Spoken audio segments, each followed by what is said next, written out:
dari tim GNews TV. Pada kesempatan kali ini saya akan mewawancarai Kepala Lab Laboratorium IPA, Dr. Anda Haji Lilis. Kepada Ibu Haji Lilis, nah langsung saja kita mulai ya Bu wawancaranya.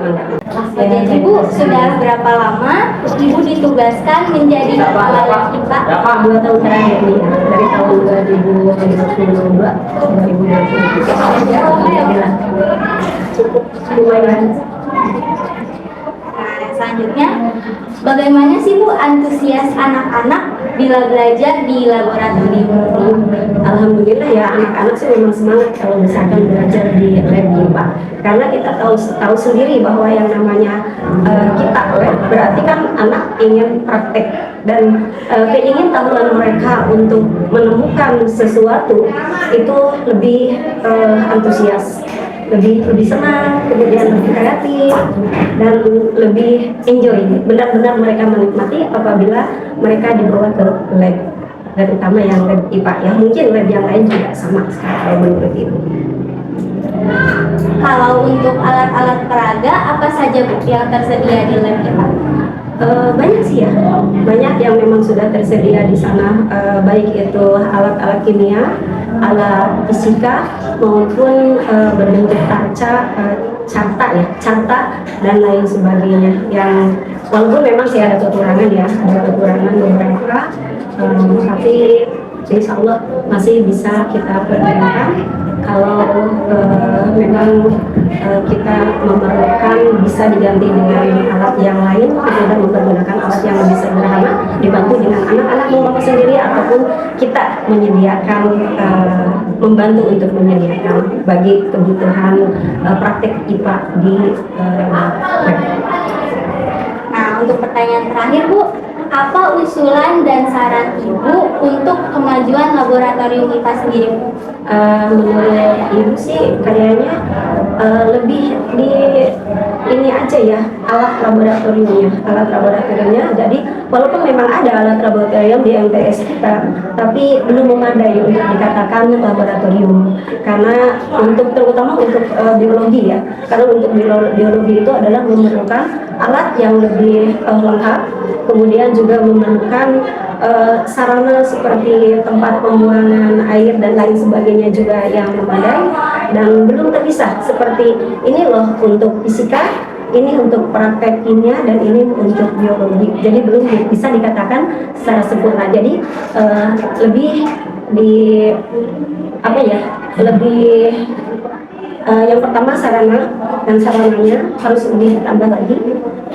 Kemudian yang kedua, lokal secara otomatis untuk dipisah antara yang tadi disebutkan ya, untuk praktek IPA, biologi, fisika, dan kimia. Itu saja Bapak. Alhamdulillah, terima kasih Ibu karena sudah berkenan untuk meluangkan waktunya untuk saya wawancarai. Semoga harapan saya untuk lab IPA semoga dapat lebih maju lagi ke depannya. Amin. Terima kasih. Terima kasih banyak ya Ibu. Sama-sama. Sekarang siapa Bapak? Nah, alhamdulillah sekarang kita telah menyelesaikan wawancara dengan Dr. Anda Ibu Haji Lilis. Sekarang akan kita lanjut dengan mewawancarai Kepala Lab atau Kepala Laboratorium TIK. Assalamualaikum warahmatullahi wabarakatuh. Jadi, karena tadi kita sudah mewawancarai Dr. Andas Ibu Haji Lilis selaku Kepala Lab IPA, maka sekarang kita akan melanjutkan mewawancarai Bapak A. Jauhari selaku Kepala Lab Komputer. Di sebelah saya sudah ada Bapak A. Jauhari selaku Kepala Labkom. Baik, bisa langsung mulai ya Pak? Silakan. Yang pertama, sudah berapa lama Bapak ditugaskan menjadi Kepala Lab Komputer? Kalau tidak salah, Bapak lupa ingat nih, hampir jalan 5 tahun ini sekarang. Hampir 5 tahun. Sudah cukup lama ya. Selanjutnya, bagaimana antusias anak-anak bila belajar di laboratorium komputer? Kalau Bapak perhatiin, untuk antusias anak-anak belajar komputer ya sangat semangat gitu ya. Misalnya kalau mau nanyain, Pak belajar di lab apa di kelas? Di lab, jawabnya asik. mungkin mereka langsung berhadapan dengan komputer, bisa browsing, artinya bisa langsung praktek gitu Pak kira. Kalau untuk alat-alat peraga apa saja Pak yang tersedia di lab komputer? Sementara ini alat peraga yang kita miliki ya baru Infocus, kemudian PC atau laptop, kemudian tambahan lainnya kayaknya ada di beberapa lab. Kami kita lab punya 3 nih. Ada sound system ya kecil lah. Jadi baru 1 lab yang ada sound systemnya. Baik, untuk guru apa saja yang suka memanfaatkan lab komputer Pak? Seingat Bapak, kebanyakan nih komputer kebanyakan dari guru-guru sih ingin memanfaatkan lab, cuma kan bentrok sama Bapak.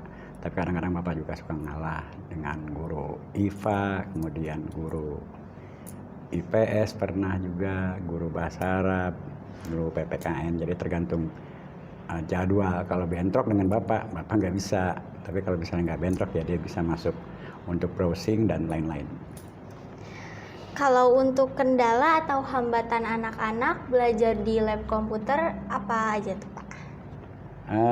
Kendala belum lama ini Pak, paling 1 bulan yang lalu.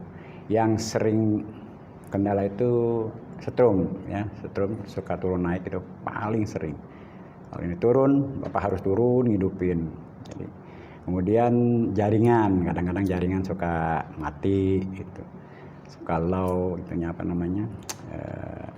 jaringannya. Itu aja kayaknya. Kalau usulan dan saran Bapak untuk kemajuan lab komputer apa kira-kira? Ya tentunya diperbanyak komputernya, atau ada beberapa unit kan ini juga beda dengan ini. Ini udah keluaran yang sangat lama nih, ini juga harus diganti. Kemudian di lab yang ke-3, kalau Bapak nyebut ini lab 1, kemudian ada lagi lab 2, kemudian ada satu lagi lab 3. Lab 2 yang udah cukup parah karena itu keluaran paling lama. Jadi harus direkondisi, minimal diganti gitu. Ya. Baik, terima kasih Pak karena sudah berkenan untuk meluangkan waktu untuk saya wawancarai. Oke. Sekian untuk wawancara dengan Kepala Lab Komputer dan Kepala Lab IPA pada kali ini. Saya Saleha Ranim dari tim Genius TV pamit undur diri. Wabillahi taufiq wal hidayah. Wassalamualaikum warahmatullahi wabarakatuh.